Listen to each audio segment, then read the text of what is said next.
Hello, welcome to day 63. It is the end of week 9, and we are just trucking along.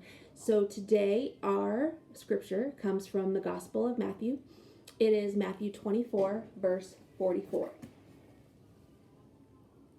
Therefore, you must also be ready, for the Son of Man is coming at an unexpected hour.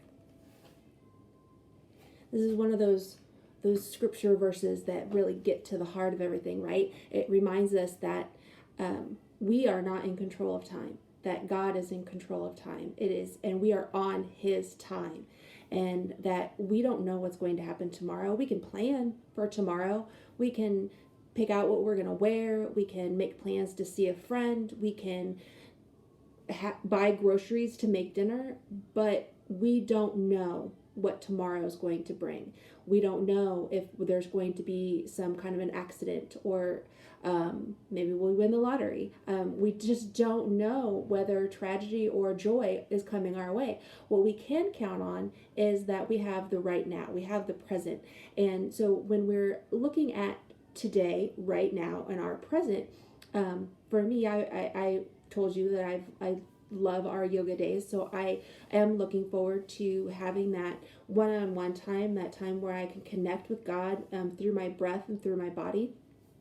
I know that I have that right now, but I don't know what I have in an hour or 2 hours or 3 hours from now.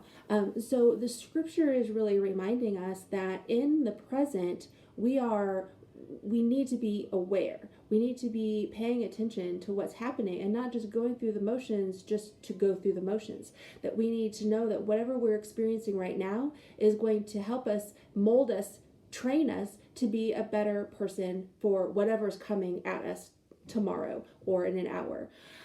So when we are looking at the scripture and we're looking at our discipleship 5K, there are a couple things that I want to challenge you with, and that is to say, if you were to run the race today, if today was the 5K, would you be ready? And given the fact that we only have a couple of weeks left, you need to be thinking about the end game is, am I ready for this race? Maybe you're feeling a little like you're not prepared, or that you're not ready, and that you're feeling a little scared, or maybe a little nervous that you don't want to do it. And those are normal emotions. Those are normal feelings for you to be feeling. But let's take care of it now. Let's not wait until 2 weeks from now to say, I'm not ready.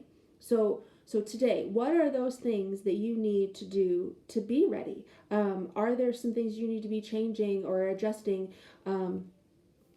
putting more focus on over these next couple of weeks?